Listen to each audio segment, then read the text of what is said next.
Hey, Razzballers, what's going on? It's Nick. Today is Thursday, May 29th. At least I think it is.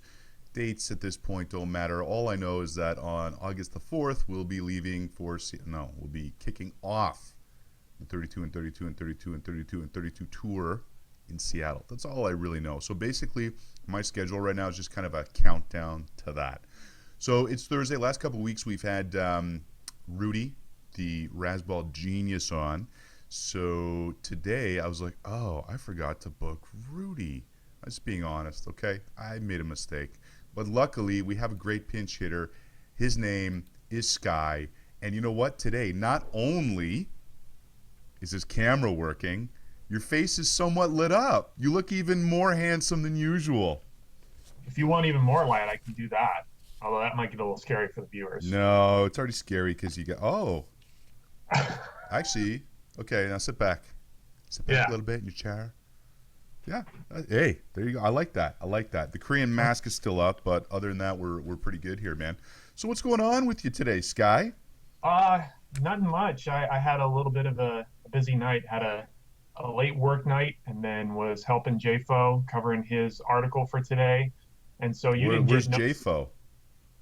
JFO is sick at home. I think he said explosive diarrhea.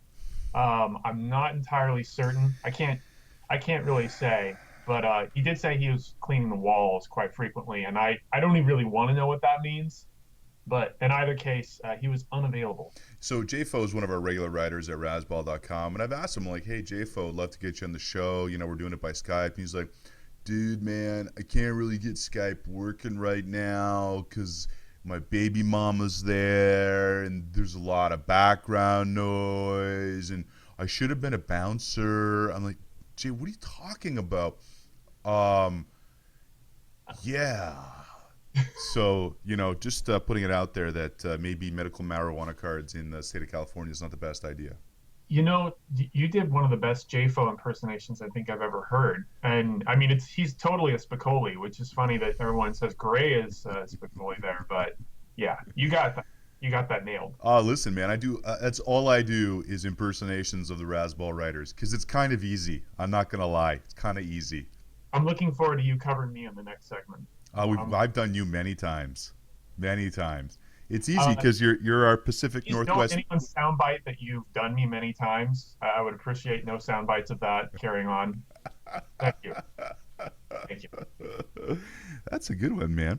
So also, I got to tell you, Sky, I appreciate that you get up so early in the morning. I mean, that is dedication.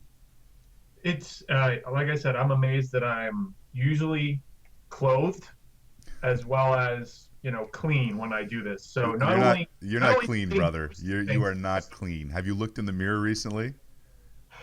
I already. Do you I wonder why there's I minimal kind of light? want to virtually shave you right now. Okay, stop messing with the light, man. Holy cow. Yeah, there we go. That hurts my eyes. Might have to move it back. Anyway. Uh, Listen, after we're done this episode, I'm going to Google some eyebrow waxing places in the greater Eugene area, and maybe they can trim your beard while you're at it. My wife usually actually does a little eyebrow waxing for me, but she has to be really angry at me, and she's apparently I've been a good boy here over the last few months because nothing's happening up there. Holly seems lovely, but I don't get your relationship. I'm just putting that out there. You're just trying to angle in, Nick. Don't even try. Yeah, trying to angle in on Sky's wife. Yeah, Uh-huh. Yeah. Cougs maybe. Cougs. Oops. There you go. Cougs I've met. So, listen, we're going to talk some buy candidates. We're going to talk some deep league watch list guys, Sky, because that's how we roll around here. Yeah. As I was going through, because there's a 10-game schedule today in Major League Baseball, Mm. and it's one of those days where there's not really any interesting starters going. I mean, it's, kind of your most interesting guy might be Mike Minor. After that, maybe James Shield. It's a lot of Jaime Garcias and Wade LeBlancs or Mm-hmm. sorry, it's the U.S. Wade LeBlanc. LeBlanc. Hey, good stuff. Very well done. So I was trying to come up with we need a glossary term for when there's like no good starters going. I was thinking like spiritless stale starter day, but that's kind of dull. So Yeah. Hmm. Let's see. I don't know. Instead of starters, we just call it enders. I don't know. It's just Yeah, a we probably should have throw the prepped enemy that. for a gun. Hey, one guy I want to get to, just because I don't think there's much there, but maybe you've got a counter argument. Tommy La Stella got called up Um, by the Braves. Anything there? I mean, the guy's got no pop, no power.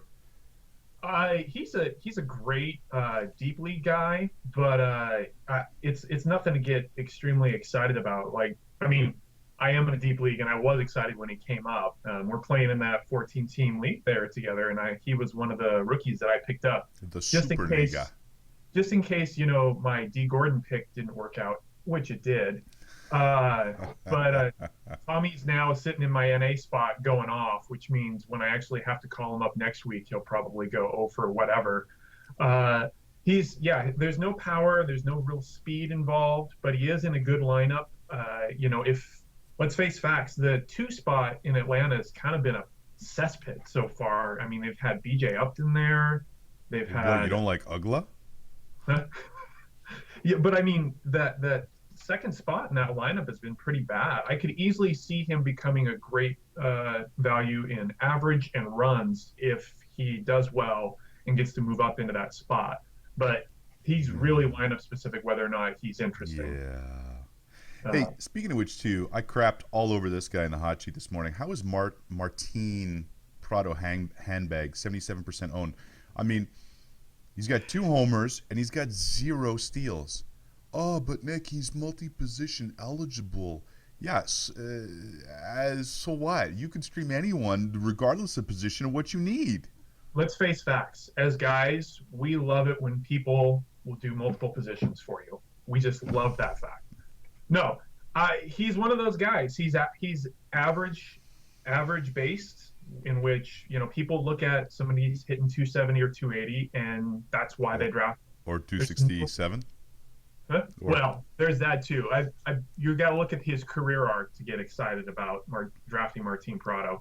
But that's what he's supposed to be, and he's not even providing that. I honestly don't know why people go gaga over him. In the deep league, again, sure, great value there, but I have no reason why I'd want to draft him in a Razzball let me ask.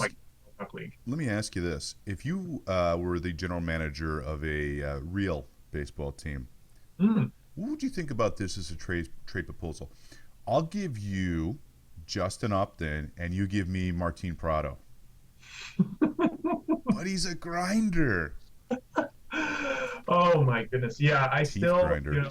I was scratching my head when it happened, and now I'm scratching it even harder. I'm actually starting to bleed at this point, wondering how in the world that trade actually went through. It was absurd. Yeah.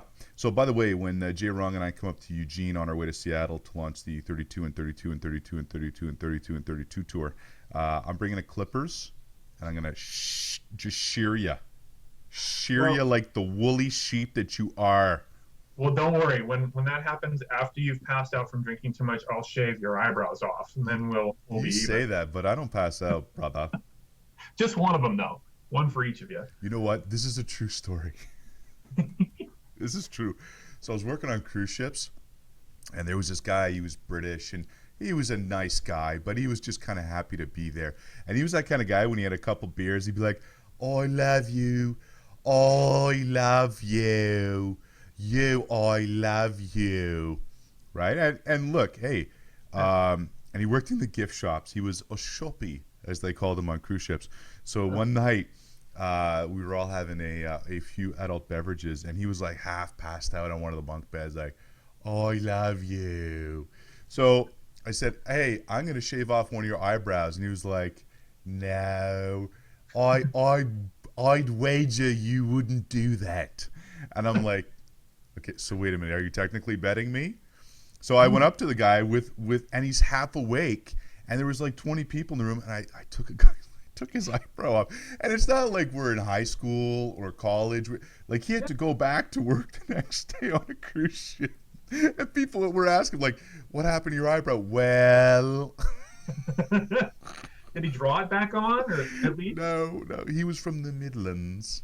Oh man. Well, at least he was probably pale enough that it was, barely noticeable, right? Yeah.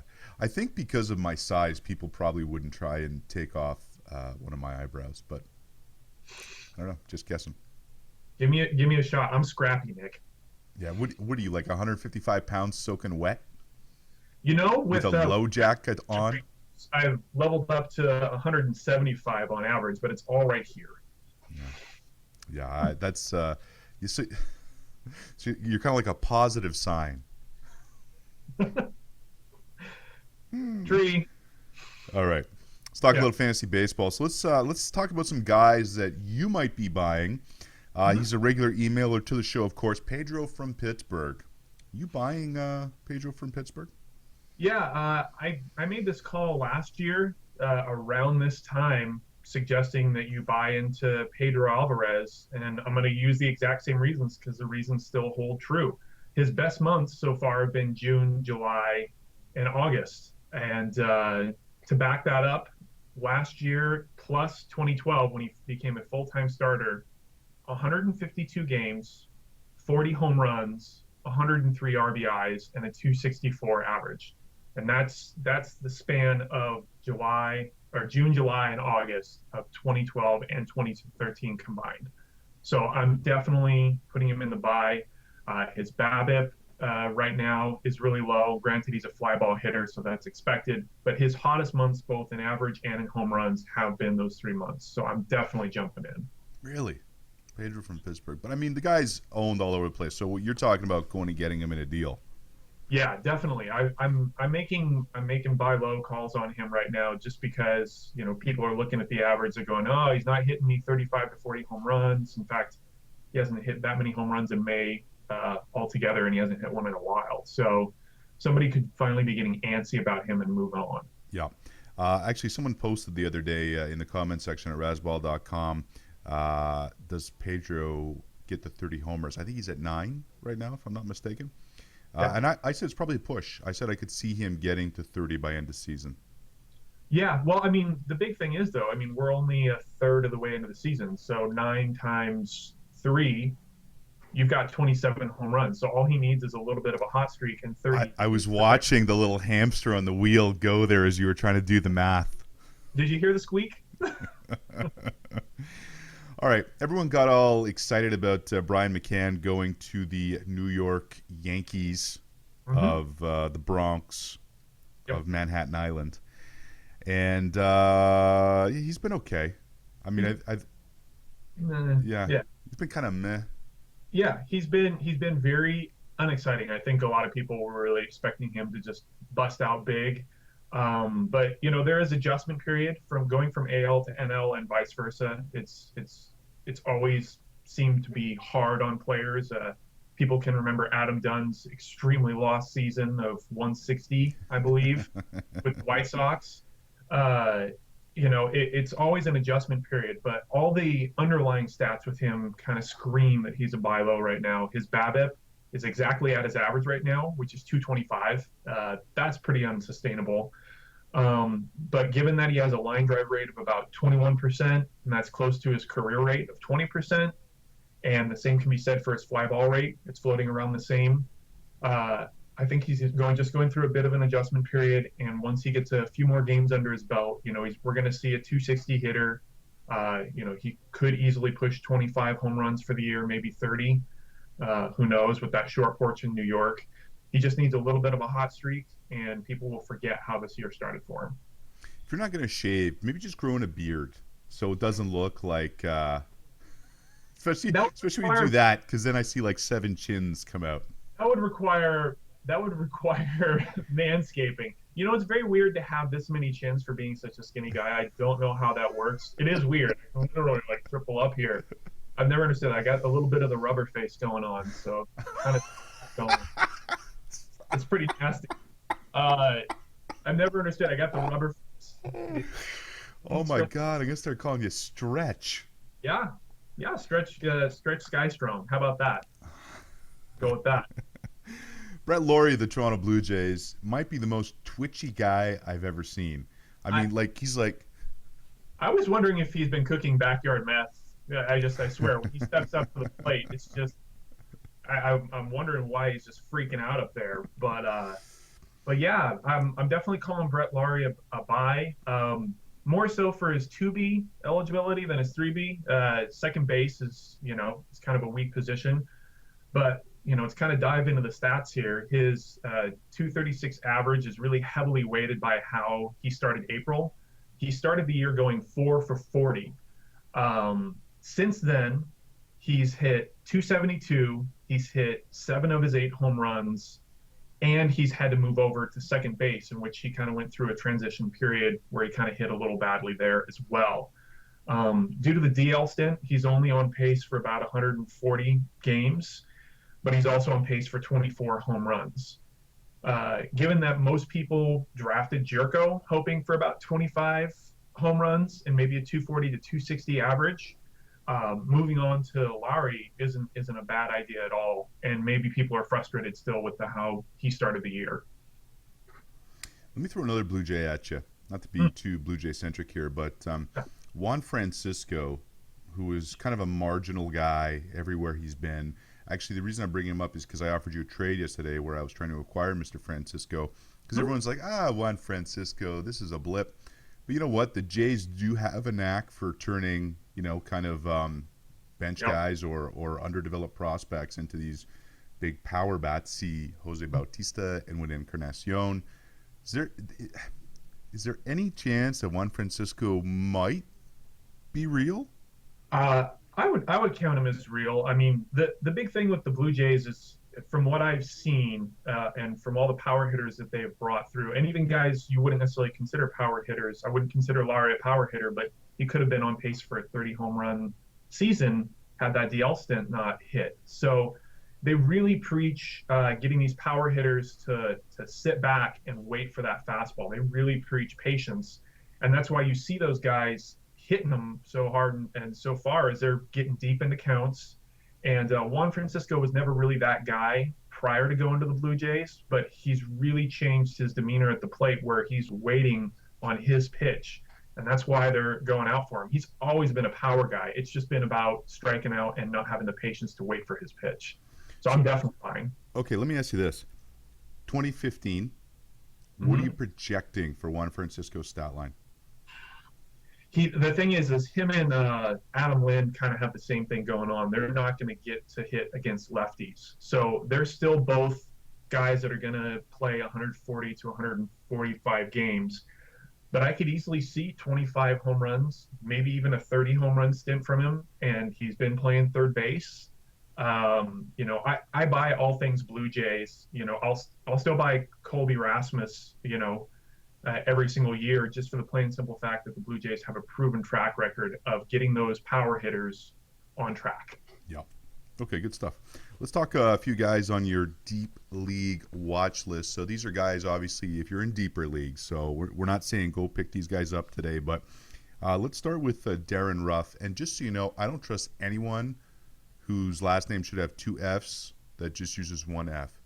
Or first names either. Kind of like Jeff with 1 F, regular commentator at Razzball.com.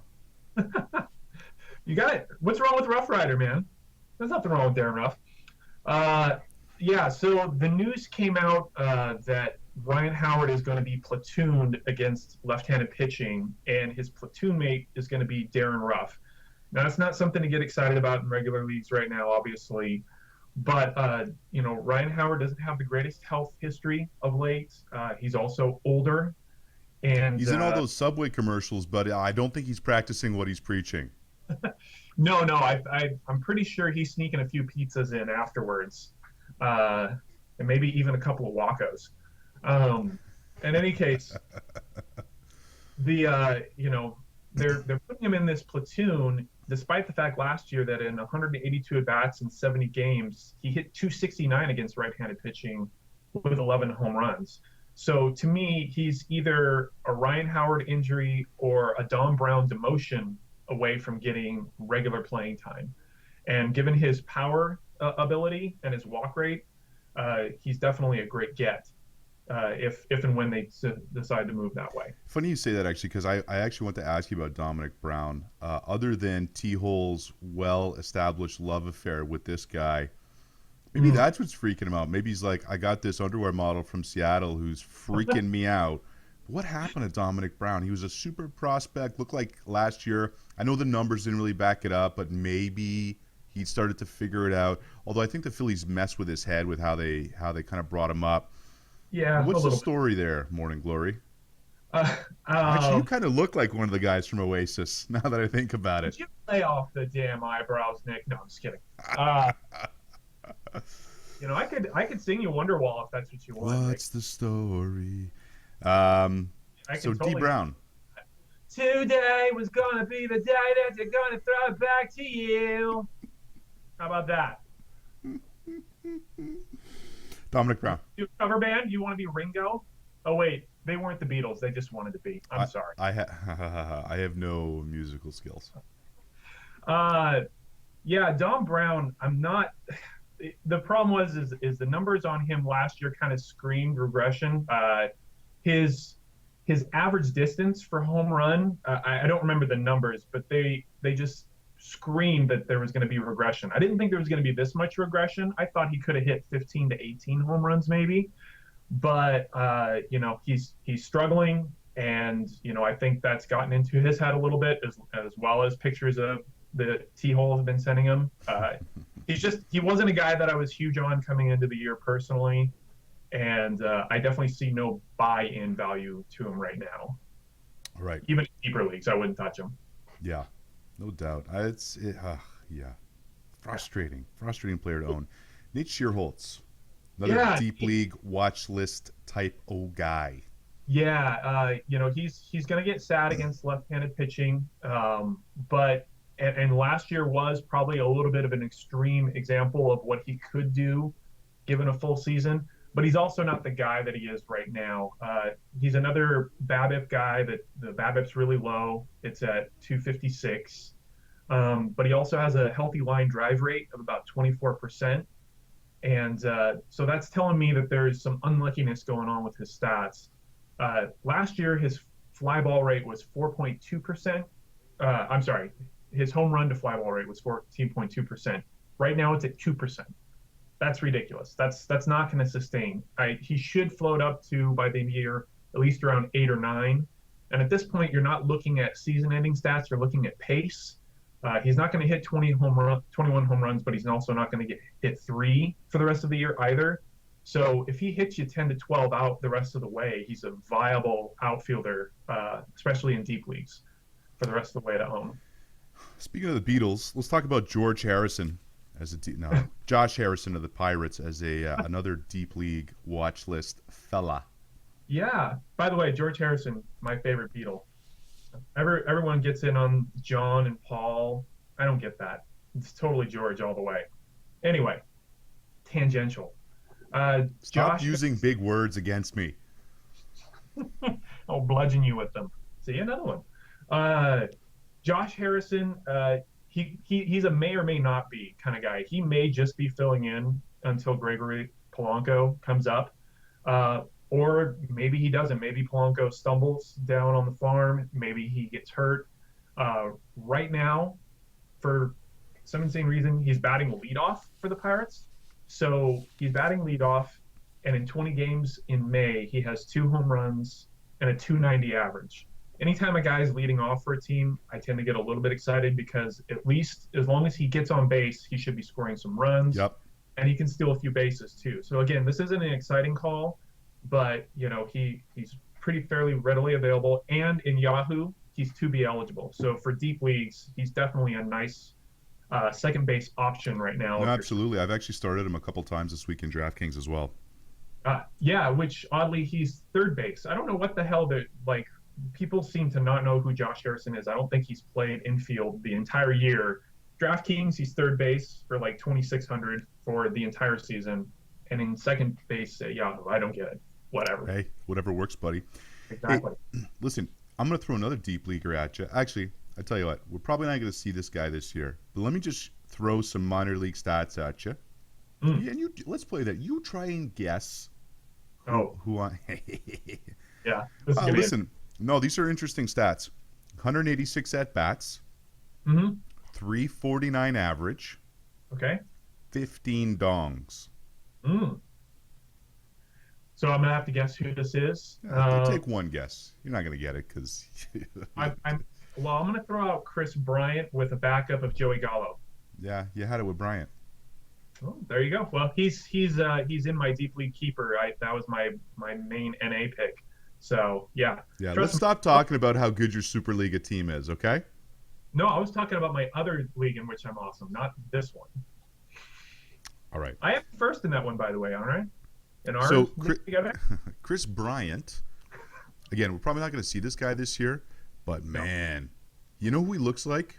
We saw him this spring in Mesa. He looks like oh gosh, now the one of the Gallagher brothers? No, it just popped out of my head. Troy Glaus. But that's both a blessing and a curse, naming there. With I would love for the average to be real, but that's still the power potential. That's insane. No, I'm just saying size wise. I mean, that's kind of okay. You know, that's who he looked like at the plate. Okay. But look, this kid can rake. He was his third overall pick a couple years ago in the draft. Yeah. The Cubs are actually okay. Real quick, we'll end on this. Cubs brought in Manny Ramirez to be their AAA player / coach. You know, with guys like Baez and Solar and Bryant either there in Iowa or soon to come through there, that just doesn't seem logical to me. I fear for humanity there. I don't know why the Cubs perennially do this themselves. They have one of the hottest farm systems, and then they go and bring in Manny. And so are they wanting the kids to come up and they go, that's just Soler being Soler. That's just Baez being Baez. Although, listen, you know, we're joking about it, but I will say Manny was a worker. I mean, the guy put in the time. You know, he was he studied hitting, you know? Yeah, no, he was definitely, there's a reason they say Manny being Manny. He was a complete and utter machine. I loved watching him as a hitter. He was one of those guys that hit 30 home runs on accident, and it was just because he was hitting it where the ball needed to go. Very similar to Miguel Cabrera in the way his approach to the plate. Guy could hit 30 or 45 home runs, doesn't matter. He's just a great hitter. You know what's interesting about both those guys? They're the type of hitters where they'll kind of swing at a bad pitch early in the count so that the pitcher will try and go back to that, and then they just rocket it. Yeah, they're totally guessing on the first pitch, and then the rest of the way, they're completely calculating and knowing what the next move is going to be. It's ridiculous. Speaking of calculating. We're not going to end on that, because I wanted to go back to a little bit of Chris Bryant. I do think we see him up this year. Come on. Are you serious? So, even if it could be just a September cup of coffee, but they've talked about him not being the third baseman. So I could easily see him swinging into the outfield. He's probably not going to come up in July or August. Fully admit that, and that's because they want to work on his development. But the other guy there that you should be watching, because everyone talks about Baez, and some people have now been talking about Bryant. I'm going to butcher his name. I think it's Alcantara. Yeah. That's the guy that you should probably be watching for deep leagues. He's probably going to get the first call up just to see what they have. Because someone's got to replace Darwin Barney. Whether it's Baez or not, I don't care. Barney needs to go. Baez is built like a fire hydrant. There's no chance he stays in the infield. No. They've already talked about moving him to third. That's why I was saying. I don't even think he can play third. He's too big. He's a big cat, man. Well, so is Pedro Alvarez, though, and he's been playing third for quite a while now. So I that's the adjustment I see. I see Alcantara at second. Starlin stays at short, Baez goes to third, and Bryant goes probably out to left field. So, Cubs, I'm very excited for your summer, Cubs fans. Yeah, that's going to be a sick lineup in 2022. Or as early as 2016. Yeah, well, they won't be, contenders for a while. I mean, these guys take time to develop. Well, they're also Cubs, so they won't be contenders until 2022. That I get. But in terms of hitting, in terms of fantasy baseball, I'm already excited about 2015 for them. All right, Sky, thanks for joining us today. We are out of here. Tomorrow is Friday. If you've got questions for Gray, tweet them at me at Nick Capozzi or email me, nick@razzball.com. Also, if you want to follow this goofball right here, Sky_Razzball. And, yeah. Wait, and before we leave, sing it with me. Today was gonna be the day that they're gonna